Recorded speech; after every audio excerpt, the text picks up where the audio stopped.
پاس جا کر حضرت مولانا وحید الزمان صاحب کی قیادت میں آگے بڑھنے کے لیے ہم نے سب سے تحریریں لی، ہر انجمن کے ناظم اور صدر سے دستخط کرا کر پورے دارالعلوم سے ہم نے وہ اکٹھا کی درخواستیں، اور درخواستیں اکٹھی کر ہم حضرت مولانا وحید الزمان صاحب کی خدمت میں میں اور قاضی وظیفہ دونوں لے کر پہنچے۔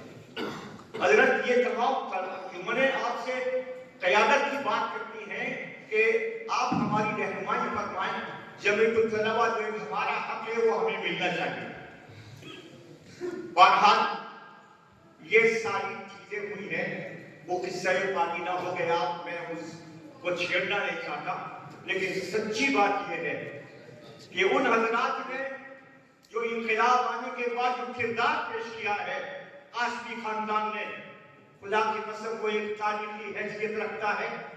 حضرت مولانا قاضی طیب صاحب علیہ الرحمہ، اللہ ہمیں معاف فرمائے، ہم نے ان کی شان میں جو کچھ گستاخیاں کی ہے، جو کچھ ہوا ہے، خدا ہمیں معاف فرما دے، بار بار اس کی توبہ کرتے ہیں اللہ سے۔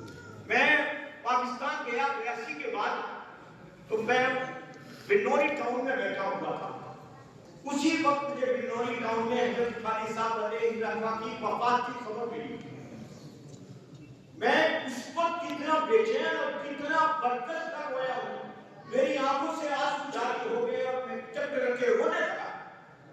آج ایک گھنٹے تک میں چلتا پھرتا ہوتا رہا کہ قاضی صاحب چلے گئے دنیا سے، کس طرح ہم استعمال ہوئے قاضی صاحب کے لیے، اور آج قاضی صاحب کی جدائی ہو گئی تو میں یہاں پر بیٹھا ہوں۔ ان حضرات نے حضرت مولانا شکیب صاحب ہوئے یا مولانا سفیان صاحب ہوئے، حضرت مولانا سفیان صاحب علیہ الرحمہ، جب یہ حالات گزر گئے تو میں اور قاضی ولی صاحب دونوں کے دونوں حضرت کی خدمت میں پہنچے۔ حضرت ہم بہت گستاخ ہیں، ہمیں آپ معاف فرما دیجیے۔ حضرت نے بڑی شفقت فرمائی اور معاف فرما دیا، اور پھر اس کے بعد تعلق برابر باقی رہا۔ حضرت مولانا اسلام صاحب کا تو ایسا عجیب مزاج تھا، جب راستے میں ملاقات ہوتی، جب انقلاب کے بعد چلے گئے، یہ ادھر ہو گئے، ہم ادھر ہو گئے، لیکن کبھی بھی ہمارے درمیان میں کوئی فرق نہیں رہا۔ جس طرح پہلے ملتے تھے، آج بھی اسی طرح سے ملاقاتیں ہو رہی ہیں۔ مولانا پان کھانے کے بعد چونا انگلی میں لے لیا کرتے تھے، یہ مولانا کی عادت تھی۔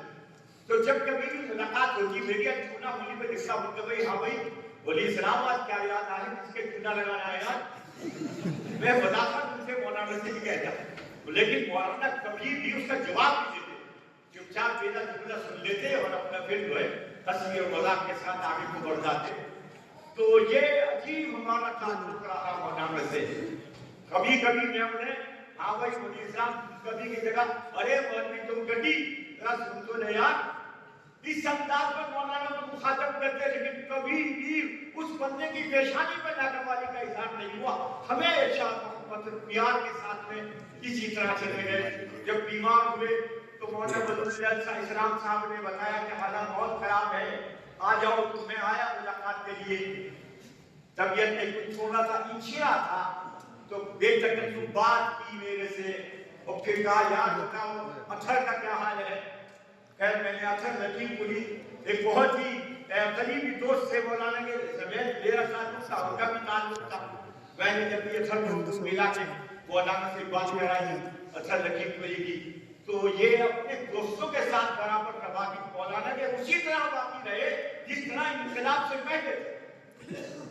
لہذا یہ اللہ کا شکر ہے بھئی، یہ مولانا کا فیضان ہے، اور ان کی اخلاص نیتی کا آج یہ وجہ ہے کہ مولانا کا صاحبزادہ ماشاءاللہ ایسا جانشین ثابت ہوا کہ اس نے مولانا کے کردار کو، مولانا کی تاریخ کو زندہ کر دیا۔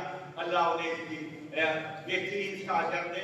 بات بہت لمبی ہوتی چلی جائے گی، اور یہ ایسا قصہ ہے کہ میں اس کو ختم نہیں کر سکتا، کیونکہ میں سب بھگتا ہوا ہوں سارے حالات سے۔ اللہ ہمیں توفیق دے دے بھائی، اور اللہ ہم سب کے گناہوں کو معاف کر دے، اور مولانا کے اس عظیم پروگرام میں آج شریک ہوئے ہیں بھائی، اللہ ہماری شرکت کو سب کے لیے قبول فرما لے، اور پوری ملت کے لیے اس کو فیض کا ذریعہ بنائے۔ دعا الحمدللہ۔